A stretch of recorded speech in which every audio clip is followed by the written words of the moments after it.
मनुष्य में जन्म लेना बड़ा ही दुर्लभ है। इस भरतखंड में जन्म लेना बड़ा ही कठिन है।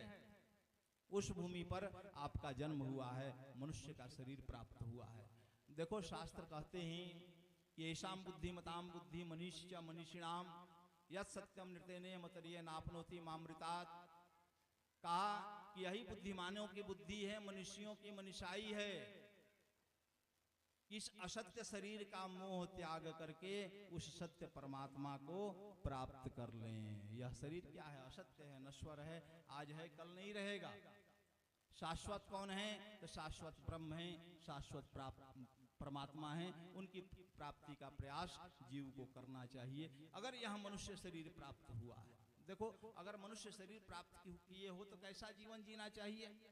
कहा कि धर्मानुकूल जीवन जीना चाहिए, धर्म के अनुकूल, शास्त्र के अनुकूल जीवन जीना चाहिए। अपने मन के अनुकूल जीवन नहीं जीना चाहिए। मन के अनुकूल नहीं, ये नहीं कि जैसा मन किया वैसा जिए, ऐसा नहीं। जैसा हमारे धर्म शास्त्र वेद पुराण आदि कहते हैं उनके अनुसार जीवन जीना चाहिए, मनो अनुकूल नहीं, धर्मानुकूल। अब लोग कहते हैं कि धर्म क्या है, तो देखो हमारे यहाँ धर्म की बड़ी ही स्पष्ट व्याख्या की गई है। नोदना लक्षणों अर्थो धर्म तंतो उपनिषदम पुरुषम पृच्छामि वेदैश्च सर्वे हमेव वेदाः। अनेक श्रुतियां हैं। कहा कि जो हमारे धर्म शास्त्र वेद पुराण ग्रंथ आदि कहते हैं, जिन कार्यों को करने के लिए कहते हैं कि किसी का भला भला कर दो, किसी का उपकार करो, माता पिता गुरुजन की सेवा करो, तीर्थाटन करो, भगवान की सेवा करो, जिन कर्मों को करने के लिए कहते हैं वही धर्म है। और जिन कार्यों को करने के लिए मना करते हैं कि माता पिता को कष्ट मत दो, किसी को सताओ मत, किसी का लूटो मत, किसी की हत्या मत करो, जिन कार्यों को करने के लिए मना करते हैं वही अधर्म है। तो धर्म और अधर्म की हमारे यहाँ बड़ी ही स्पष्ट व्याख्या है। गीता में तो भगवान स्पष्ट कहते हैं अर्जुन को कि तस्मा शास्त्रम प्रमाणम ते कार्या कार्य व्यवस्थितो। हे अर्जुन, जैसे हमारे धर्म शास्त्र वेद पुराण ग्रंथ कहते हैं उनके अनुसार ही, उनके अनुरूप ही आचरण करो। तो कहने का मतलब कि मनोनुकूल जीवन नहीं जीना चाहिए, शास्त्रानुकूल जीवन जीना चाहिए। संस्कृत का बड़ा ही एक प्रसिद्ध श्लोक है कि शास्त्राणि यत्र गच्छन्ति तत्र गच्छन्ति मानवाः और मतयो यत्र गच्छन्ति तत्र गच्छन्ति वानराः। कहा कि जो शास्त्र की मति और बुद्धि के अनुसार चलता है उसे हमारे यहाँ मानव की संज्ञा दी गई है, मनुष्य कह करके पुकारा गया है। और जो अपने मन के अनुसार उच्च श्रृंखल जीवन जीता है, मनमाना जीवन जीता है, विलासता पूर्ण जीवन जीता है, उसे हमारे यहाँ वानर की संज्ञा दी गई है। तो अब यह आपके ऊपर निर्भर करता है कि आप मानव की संज्ञा में रहना चाहते हो कि वानर की संज्ञा में रहना चाहते हो, यह तो आपके ऊपर निर्भर करता है। तो धर्मानुकूल जीवन जीना चाहिए, मनो अनुकूल जीवन नहीं जीना चाहिए। देखें बहुत से लोग यह भी कहते हैं कि हम धर्म को नहीं मानते हैं, हम धर्म को नहीं मानते हैं। हम लोग वैसे लोगों से पूछते हैं कि अच्छा एक बात बताओ, अगर आप धर्म को नहीं मानते हो तो क्या अपनी बहन से विवाह करोगे, बेटी से विवाह करोगे? कहे कि नहीं महाराज कैसी बात कर रहे हो, क्यों नहीं करोगे? तुम्हें यह ज्ञान कौन देता है कि यह माता है, यह पत्नी है, यह पुत्री है, यह बहन है, यह भगनी है, किसके साथ क्या व्यवहार होना चाहिए, क्या आचरण होना चाहिए, किसका कैसे सम्मान होना चाहिए, यह ज्ञान आपको कौन देता है? यह ज्ञान आपको आपका धर्म देता है। अगर जीवन से धर्म निकल जाए तो मनुष्य को पशु बनने में कोई विलंब नहीं है, कोई देर नहीं है। यह धर्म ही है जो मनुष्य को पशुत्व से ऊपर निकाल करके मनुष्यत्व प्रदान करता है। और मनुष्यत्व से भी ऊपर अगर जीव आचरण में धर्म को धारण करे तो देवत्व को भी प्रदान करता है। तो कहने का तात्पर्य है कि यह मनुष्य शरीर बड़ा ही दुर्लभ है और मिला है, तो धर्मयुक्त आचरण करना चाहिए, धर्मयुक्त संस्कार करना चाहिए। देखो हम धर्म को तो मानते ही हैं, लेकिन आप कहोगे कि हम नहीं मानते हैं। मान लो शरीर तो सबका नश्वर है, या ऐसे ही देखो आप कहीं जाओ, मान लो कहीं किसी व्यक्ति के हड्डियां पड़ी हो, आपको शरीर से स्पर्श हो जाए तो आप क्या करोगे? घर आप आओगे तो घर के बाहर ही खड़े हो जाओगे, घर में नहीं घुसोगे। पत्नी को, बहन को, बेटी को आवाज लगाओगे कि एक बाल्टी पानी लेकर आओ, और पहले वस्त्र सहित स्नान करोगे तब घर में घुसोगे। भाव यह होगा कि अस्थि का स्पर्श हो गया, श्मशान भूमि के अपवित्र वस्तु का स्पर्श हो गया, इस कारण आप स्नान करके ही घर में घुसो। और यही परंपरा भी है, यही शास्त्र भी कहता है। लेकिन शंख भी एक हड्डी है। शंख समुद्र के भीतर रहता है, उसके भीतर जीव रहता है। शंख निकालने वाले समुद्र से शंख को निकालते हैं, उसके भीतर से जीव को निकाल करके बाहर कर देते हैं। फिर उस अस्थि को शंख के रूप में आपके समक्ष पहुंचाते हैं, बजने लायक बनाते हैं, और फिर वह भगवान के पूजन में बजता है, शंख ध्वनि होती है। और शंख हमारे यहाँ बहुत पवित्र माना जाता है। इतना पवित्र माना जाता है कि कभी वह अपवित्र होता ही नहीं है। सत्यनारायण भगवान के कथा की कल्पना भी बिना शंख के नहीं हो सकती।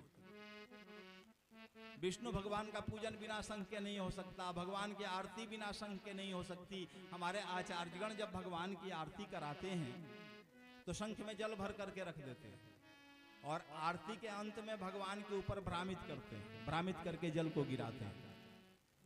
और गिराने के बाद जो जल शंख में बच जाता है, उस जल को भी जिसके ऊपर फेंक देते हैं, उसके भी जन्म जन्मांतर के पाप ताप संताप का निवारण हो जाता है, विनाश हो जाता है।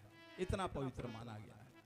हमारे भारतीय वैज्ञानिक जगदीश चंद्र बसु ने तो शंख पर रिसर्च किया, और रिसर्च अपने रिसर्च पेपर में, रिसर्च पत्र में उन्होंने लिखा, शोध पत्र में उन्होंने लिखा कि शंख की ध्वनि जहां तक जाती है वहां तक अनेक रोगों के जीवाणु कीटाणु तुरंत ही काल को प्राप्त हो जाते हैं, तुरंत ही मृत्यु को प्राप्त हो जाते हैं। अनेक रोगों का विनाश हो जाता है। जितनी भी निगेटिव ऊर्जा होती है वह नष्ट हो जाती है, धीरे धीरे समाप्त हो जाती है। तो हमारे यहाँ शंख को बड़ा ही पवित्र माना गया है। अब बताओ, है तो दोनों अस्थि ही,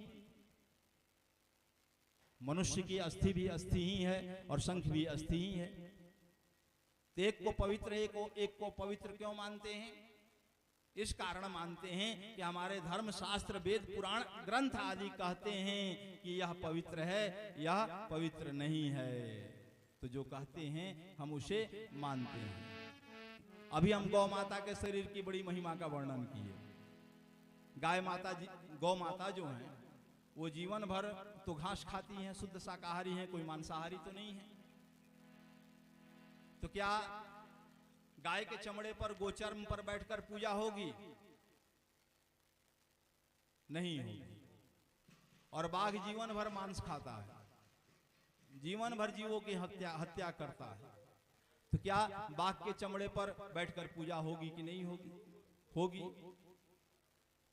तो भाई, गाय का चमड़ा अशुद्ध है और बाघ का चमड़ा शुद्ध है, इसमें क्या प्रमाण है? इसमें हमारे धर्म शास्त्र वेद पुराण ग्रंथ ही प्रमाण हैं। वह कहते हैं तो हम मानते हैं।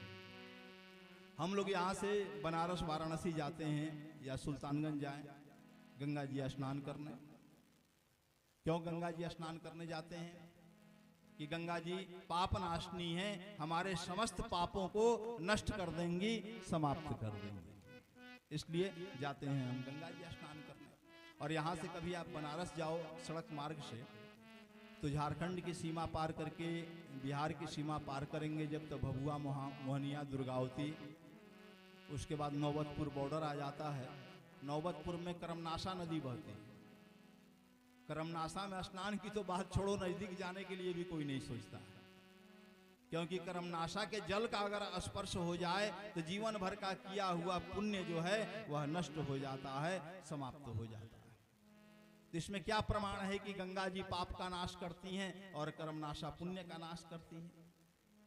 तो इसमें भाई हमारे धर्म शास्त्र वेद पुराण ग्रंथ ही प्रमाण हैं। वह कहते हैं तो हम मानते हैं, जीवन में धारण करते हैं। तो कहने का तात्पर्य कि मनोनुकूल जीवन नहीं जीना चाहिए, धर्मानुकूल जीवन जीना चाहिए। और आइए एक छोटा सा भजन, फिर आगे 10-20 मिनट कुछ पूजन पद्धति आदि पर बता दें और फिर आज के लिए कथा को विराम दें। भरी उनकी आंखों में है कितनी करुणा, भरी उनकी आंखों में है कितनी करुणा। जाकर सुदामा भिखारी से पूछो, जाकर सुदामा भिखारी से पूछो, करामात क्या उनके चरणों की रज में, करामात क्या उनके चरणों की रज में। जाकर के गौतम की नारी से पूछो, जाकर के गौतम की नारी से पूछो।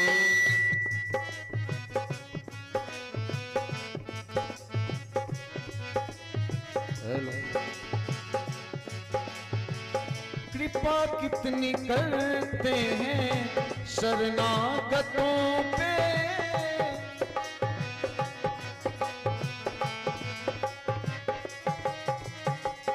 कृपा कितनी करते हैं शरणागतों पे, कृपा कितनी करते हैं शरणागतों पे। बता सकते हैं यदि, बता सकते हैं यदि मिलेंगे विभीषण, पतितों को पावन, पतितों को पावन वो कैसे बनाते, पतितों को पावन वो कैसे बनाते। जटायु सरिस मांसाहारी से पूछो, जटायु सरिस मांसाहारी से पूछो, करामात क्या उनके चरणों की रज में, करामात क्या उनके चरणों की रज में। जाकर के गौतम की नारी से पूछो, जाकर के गौतम की नारी से पूछो।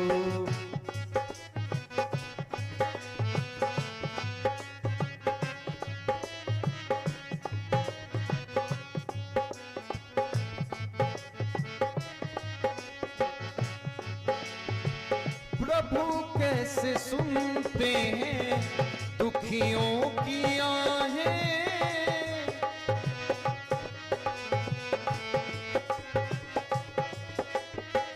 प्रभु कैसे सुनते हैं दुखियों की आहें, प्रभु कैसे सुन